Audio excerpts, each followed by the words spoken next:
मैं हूं आफाक अहमद और आप देख रहे हैं न्यूज़ NS इंडिया। माहिम के सबसे पुराने सुन्नी मुस्लिम कब्रिस्तान में बड़ी मेहनत और मुशक्कत के बाद वर्षा गायकवाड़ के कोशिशों से 40 BHT लाइट पोल की मंजूरी के बाद सुन्नी कब्रिस्तान में आज लाइट पोल का उद्घाटन समारोह में वर्षा गायकवाड़ के हाथों उद्घाटन किया गया। इस समारोह में सोहेल करवानी जी और मुंबई माइनॉरिटीज डिपार्टमेंट के अध्यक्ष हाजी बब्बू खान भी शामिल हुए। माहिम कब्रिस्तान जो है बहुत ही पुराना कब्रिस्तान है। पहले ये चैरिटी कमिश्नर में रजिस्टर था, अभी वक़फ़ में। टाइम टू टाइम इसमें इम्प्रूवमेंट्स हम लोग करते जाते हैं ताकि लोगों को जितनी सहूलत मिल सके। इसमें गवर्नमेंट जो आती है हमारा साथ देती है, बट ये टाइम पे काफ़ी बड़ा काम हो चुका है। बब्बू खान ने जो हमारे भाई है और कॉरपोरेटर भी है, उन्होंने इनिशिएटिव लिया। वर्षा ताई गायकवाड़ जो मिनिस्टर है उनके ऑफिस के थ्रू यहाँ का प्रॉपर्टी टैक्स का इशू था वो भी सॉल्व करा दिए, उसमें भी काफ़ी रियायत मिल गई। यहाँ लगभग 60 इलेक्ट्रिक पोल्स भी लग गए जो गवर्नमेंट की तरफ से, ताकि काफ़ी इसमें हमारे को मेंटेनेंस के लिए भी इजी हो गया, हर चीज़ के लिए लोगों को भी लाइट की सहूलत आ गई।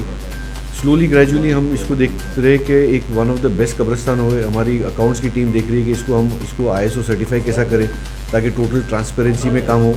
और जो हमारा लीगल डिपार्टमेंट भी है वो शरीयत के हिसाब से भी यहाँ पूरा देख रहा है, प्लस लॉ ऑफ लैंड के हिसाब से देख रहा है। तो पूरी कोशिश कर रहे हैं कि इसको हम एक प्रोफेशनली कैसे हम लोग इसको मैनेज करें। नहीं, कैसा है कि ये माहिम कब्रिस्तान एक ऐसा कब्रिस्तान है, पूरे मुंबई शहर नहीं बल्कि महाराष्ट्र भर से लोग यहाँ पर आते हैं कभी कभी ज़रूरत लगती है तो। और मुझे जहाँ तक जानकारी है इस कब्रिस्तान के अंदर एक बहुत अच्छी बात यह है कि कहीं से भी कोई भी अपनी अगर बॉडी लेके आता है तो उसको बड़ा रिस्पेक्ट के साथ यहाँ पर जगह दी जाती है। और ये करिश्मा इस माहिम कब्रिस्तान ट्रस्ट और ख़ास करके सोहेल भाई के खुद के ऐसे स्टैंड रहे कि कोरोना पीरियड के अंदर सबसे पहले अगर किसी कब्रिस्तान ने अपने कब्रिस्तान में बॉडी दफन करने के लिए अगर शुरुआत की गई तो ये माहिम का कब्रिस्तान था जो बड़ा सुर्खियों में था। और ऐसे टाइम पे अगर ऐसे स्टैंड लिए जाते तो बहुत ज़रूरी होता है। इसी विषय पे एक माहिम दरगाह के ऊपर सोहेल भाई के ऑफिस में ही एक मीटिंग हुआ और उसमें इस कब्रिस्तान के कुछ मसले थे जिसके लिए पूरे सोहेल भाई ने हम लोग को बताया मैडम वर्षा ताई के सामने, और उन्होंने फिर उसका आदेश दिया। और मैं और ख़ास करके यहाँ की जो ट्रस्ट की टीम है उन लोगों ने लग के अपने काम करके लिए मैडम के ऑफिस में जाके बंगले पे उसकी एक मीटिंग ली और सारे अधिकारियों को बुला के ये उन्होंने ख़ास करके सख्ती के साथ आदेश दिए कि इतना पुराना और इतना बड़ा कब्रिस्तान जिसमें लाइट की तकलीफ़ है और ख़ास करके यहाँ पर एक टैक्स का बड़ा मसला था, प्रॉपर्टी टैक्स बहुत बड़ा अमाउंट था और वो अमाउंट कम हो सकता था, उसके लिए भी स्टैंड लिया तो बहुत कम हमको पैसे भरने को आए। तो इस तरीके के बहुत सारे काम रहते हैं जो हम लोग शायद उस पर ध्यान नहीं देते और हमारे लीडरान वो काम कर सकते हैं। मेरी आपके माध्यम से बहुत सारे लोगों को ये अपील है कि अगर इस तरीके के कोई भी काम अगर रुके हैं तो कहीं ना कहीं कांटेक्ट हमसे नहीं तो किसी से भी कांटेक्ट करके समाज की जो तकलीफ़ें हैं उसको लोगों के सामने, और ख़ास करके हमारे मंत्रिमंडल जो हमारी सरकार का है, कांग्रेस पार्टी के जो हमारे मंत्री हैं, हम लोग उनसे काम करा के लेते हैं। हमारे इस मुंबई शहर के पालक मंत्री असलम शेख साहब हैं, उनको भी हम लोग अपने काम देते हैं। तो मैं सबको बोलना चाहूँगा कि अपने अपने जितने भी मदरसे हुए, मस्जिद हुए, ऐसे जो भी काम है वो बिना झिझक जाना चाहिए और उसको करके लेना चाहिए। ये एक मिसाल है माहिम कब्रिस्तान के, यहाँ का इशू जब सामने आया और उस मसले को हल करके लिया और आसानी से हल करके लिया। और अभी भी जो मसाइल कुछ बाकी हैं वो भी हर तरीके से उसको सॉल्व किए जाएंगे क्योंकि ये हमारे बस में है। कोई ऐसे काम नहीं है कि हम इसको कर नहीं सकते। जब कर सकते हैं तो लोगों को आना चाहिए और अपने मसाइल जो जायज़ तरीके से हो सकते हैं वो हम लोग करके लेंगे ज़रूर। यूँ तो मुंबई में बहुत से कब्रिस्तान है और जिनके हालात बद से बदतर भी है, जिसमें वडाला कब्रिस्तान का नाम सबसे ऊपर है। बब्बू खान जी ने कहा कि हर कब्रिस्तान के लिए हम हाजिर हैं, कोई हमारे पास आए और अपनी कहानी तो सुनाए। वडाला कब्रिस्तान को लेकर बब्बू खान जी ने क्या कहा, आइए आपको सुनाते हैं। वडाला कब्रिस्तान का है जहां पर वो जगह का भी इशू है, बहुत सारी इसमें इशू नजर आ रही, उस पर क्यों नहीं आप बोलते, उस पर क्यों नहीं जाते, वहां के लिए आपकी कमेटी क्यों नहीं काम करती? क्योंकि वो कब्रिस्तान आज मुसलमानों के हाथों से चला जाएगा ऐसा महसूस हो रहा है।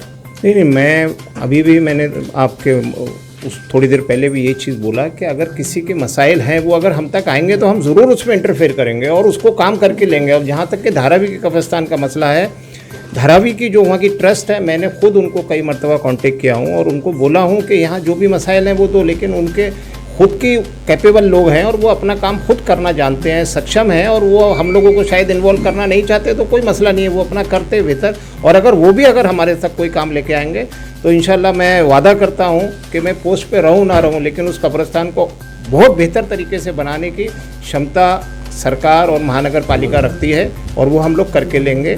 और भी कहीं के मसाइल हैं, अगर आपके माध्यम से भी अगर कोई हमारे तक आएंगे तो सोहेल भाई तो पूरे मुंबई में इस कामों में माहिर हैं और हम इनको भी साथ में लेके, और ये एक मॉडल है कब्रिस्तान को सुधार का। अगर आगे और भी काम अगर आए तो हम लोग बहुत बेहतर तरीके से काम करके लेंगे। किसी को भी ज़रा भी शंका नहीं करना चाहिए, ये कोई पॉलिटिकल मसला नहीं है और हम पॉलिटिक्स इसमें नहीं करेंगे। ये शहर खामोशा है, सारे लोगों को कब्रिस्तान आना है, लेकिन अगर ये सबकी तकलीफ़ है तो हम इंशाल्लाह इसको ज़रूर दूर करेंगे। सर, हमारी जो जानकारी है, वडाला कब्रिस्तान जो है वो पॉलिटिकल पंजों में ही फंसा हुआ है और वो वहाँ की जनता बहुत ज़्यादा परेशान है। और जहाँ तक वडाला कब्रिस्तान का मसला है, वहाँ सोहेल भाई भी काफ़ी दिनों से इन्वॉल्व हैं। हम लोग ने भी सोहेल भाई को साथ में लेके मैडम वर्षा ताई के बंगले पे एक बड़ी मीटिंग लिया, वहाँ के लोगों को उसमें इन्वॉल्व किया। और उसको क्या होता है, हमारे लोग सोचते हैं कि एक बार मीटिंग करने से हमारा काम हो गया। मैं आपके माध्यम से सारे लोगों को बताना चाहता हूँ कि एक बार मीटिंग करने से काम नहीं होता है। अगर आपको अपने काम करना है तो ये चीज़ इस माहिम कब्रिस्तान की ट्रस्ट से आके पूछो कि कैसे काम करना है। ये एक मॉडल है, आप लोग इनसे समझो। मीटिंग करने से काम नहीं होते, लोगों के, अधिकारियों के और ख़ास करके अपने जो भी हमारे प्रतिनिधि है उनके साथ में लगने से काम होते हैं। ये एक पैटर्न है, इसको फॉलोअप करो और आगे को अपने काम करके लो। हम लोग हर तरीके से हर काम में कहीं ना कहीं आपके साथ तैयार खड़े रहेंगे। ऐसा नहीं है, अगर हमारे पास अगर अपना प्रोफेशनल मैनेजमेंट है, हमारे प्रॉपर डॉक्यूमेंट्स है, हमारा प्रॉपर फॉलोअप है, तो उसमें मेरे को नहीं लगता है कोई दिक्कत आएंगी। खाली लोगों को क्या रखना चाहिए कि कोई भी चीज़ बाय डिफ़ॉल्ट नहीं छोड़ देना चाहिए कि भाई ये बाद में कर लेंगे। जो चीज़ होती है उसको प्रॉपर फॉलोअप करके, अभी जैसे आपने वडाला की बात किया बबू भाई से, वडाला के कब्रिस्तान के लिए कम से कम 6 मीटिंग हो चुकी थी कलेक्टर के वहाँ, असलम भाई के साथ में, वर्षा ताई के साथ में, गवर्नमेंट डिपार्टमेंट में, और काफ़ी उसमें नॉमिनेट भी हो गया है वो एक जगह। बट कुछ वजह से कुछ ना कुछ उसमें टेक्निकल इश्यूज़ आ रहे हैं, बट उसके ऊपर भी फॉलोअप आज चालू है। तो ऐसा नहीं है कि कोई चीज़ ओवरनाइट हमारे को मिल जाएंगी, बट उस पर भी फॉलोअप चालू है। इसमें जैसा बबू भाई ने बताया कि कोविड के टाइम पे हम लोग ने जो काम किया था वो डेफिनेटली हमारी एक टीम डे एंड नाइट लगी हुई थी। यानी यहाँ हम लोग कितने लोग से अखराजात भी नहीं लिए थे जो ट्रस्टीज़ ने अपने जेब से दिया था वो टाइम पे। ट्रस्ट को भी हम लोग बर्डन नहीं लगाते, क्योंकि जो भी ट्रस्ट में हम रहते वो हम चाहते हैं कि जो भी मैक्सिमम हो सके वो ट्रस्टीज़ खुद के पास से करें। बाकी एडमिनिस्ट्रेशन कॉस्ट ठीक है जो ट्रस्ट से हम कर सकते हैं। दूसरा एक और बताना चाहता हूँ कि एक और कब्रिस्तान है जामा मस्जिद कब्रिस्तान, वो लोग का भी काफ़ी अच्छा काम हो रहा है, तो उनसे भी हमारी मीटिंग चालू रहती है। बिकॉज एक दूसरे से मिल के अगर काम करे, एक दूसरे से सीखे, तो और भी आगे बढ़ सकते हैं। माहिम सुन्नी कब्रिस्तान में जहां लाइट को लेकर दिक्कतें थी और बहुत सी परेशानियों के साथ सुन्नी कब्रिस्तान के जिम्मेदार कब्रिस्तान के तमाम परेशानियों को लेकर महाराष्ट्र सरकार से मांग कर रहे हैं। हम आपको बता दें कि कब्रिस्तान में सबसे बड़ी प्रॉब्लम रास्ते को लेकर है, जिसकी मांग बीएमसी से की गई है, क्योंकि त्योहारों में जिस कदर इस कब्रिस्तान में भीड़ आती है, ऐसे में ये रास्ता छोटा, तंग और कम पड़ जाता है। जिम्मेदार कब्रिस्तान के लिए पीछे से रास्ते की मांग कर रहे हैं। देखते हैं बीएमसी इनका साथ और ये रास्ता कब मुहैया करती है। पहली बात तो कब्रिस्तान जो है ये बहुत पुराना कब्रिस्तान है और इसका जो रोड आप देखोगे ना तो गेट 1 गेट 2 को एक ही रोड कनेक्ट करता है। तो इसका एक सेकेंड रोड का हम लोग ट्राई कर रहे हैं, क्योंकि बीएमसी की उनके पास एक वेकेंट प्लॉट्स है। अगर वहाँ से सेकेंड रास्ता मिलता है तो आवाम के लिए भी अच्छा हो जाएगा आने जाने के लिए। और जो ट्रक्स ये रास्ते से ट्रक्स नहीं यहाँ पाती है, क्योंकि रेसिडेंट्स की बहुत सारी पार्किंग रहती है, तो वो ट्रक्स आने लगेगी तो मट्टी का जो, क्योंकि कब्रिस्तान 250 होने के बाद अब डीकम्पोजिशन भी बहुत स्लो हो गया है, तो रीफिलिंग भी हो जाएगा, रीअलाइनमेंट हो जाएगा, वो भी एक इंपॉर्टेंट मैटर है। उसके बाद जो है अल्हम्दुलिल्लाह पुराना कब्रिस्तान में ऐसा कुछ रेसिडेंट्स भी है, तो हम उनसे भी कुछ कोशिश कर रहे हैं कि वो भी बेहतर कर सके हम लोग, क्योंकि जब रेसिडेंट्स रहते हैं तो उनकी रिक्वायरमेंट्स अलग रहती है, ग्रेवयार्ड में रहने से वो भी काफ़ी दिक्कतें हैं। तो हम उस पर भी वर्कआउट कर रहे हैं कि अल्लाह उनके लिए भी बेहतर करे और इस मसले को हम लोग ला करके सॉल्व करके 3 चीज़ अगर हमारी सॉल्व हो जाती है तो यहाँ पर अल्हम्दुलिल्लाह ऐसा रहेगा कि भाई ये कब्रिस्तान विल बी फ्लॉलेस, क्योंकि अभी कुछ फ्लॉज बचे हैं। जब किसी की शिकायत होती है कि भाई बॉडी क्या है, किसी का आने जाने के लिए, तो हमको वो भी ख़त्म करना है। फिर हम लोग चाहते हैं कि भाई आगे के जो एंट्री यहाँ हो गई हम लोग उसको आगे शिफ्ट करना चाहते हैं ताकि इतना नहीं हो। और अगर मिट्टी आ जाती है तो क्योंकि आप यहाँ से देखोगे तो कब्रिस्तान काफ़ी नीचे दिखता है, तो उसको हमको लेवल करना है ताकि पानी जो है ना वो यहाँ नहीं बहे। तो ये सारी दिक्कतें जो है आपकी नज़र में कौन सॉल्व करेगा? क्या प्रशासन से आप ये उम्मीद रखते हैं? बिल्कुल, क्योंकि ये अगर एक ट्रक लाने का काम रहता तो आसानी बात है, लेकिन मुझे यहाँ पे कम से कम 500 से 750 ट्रक लगेंगे और ये मिट्टी लाना हमारे बस का काम नहीं है, क्योंकि गवर्नमेंट को मालूम है कि कहाँ पर इस तरह की मिट्टी अवेलेबल है, वो हमको प्रोवाइड करेगी, क्योंकि ट्रक लाना भी एक बड़ी डिफ़िकल्टी सिटी के अंदर। तो ये सारी प्रोविज़न जो है पुलिस है, BMC है, कलेक्टर्स है और जो हमारे पालक मंत्री है, ये उन तक भी जाता है कि भाई हमारे को एक चीज़ें चाहिए। और आई थिंक गवर्नमेंट के अंदर जो है शिकायत तो आएगी, लेकिन उसको सोल्यूशन लाना भी गवर्नमेंट के साथ साथ आवाम का ही काम है। अस्सलाम वालेकुम। पहले तो ये मैं बताना चाहूँगा कि हमारा पूरा मैनेजमेंट और हमारे मैनेजिंग ट्रस्टी जनाब सोहेल खंडवानी और हमारी टीम के साथ जो भी ट्रस्टीज़ है इस जगह के सब मिलकर जो हम लोगों ने ये फॉलोअप चालू किया, अल्हम्दुलिल्लाह ये फॉलोअप में हम लोगों को पूरा 1 साल लगा। ये बहुत पुराना कब्रिस्तान है और इसका जो वैल्यू है वो अलग नज़र से, क्योंकि मेरे नाना अब्बा के नाना भी यहाँ दफन है। ये 1950-52 की बात है।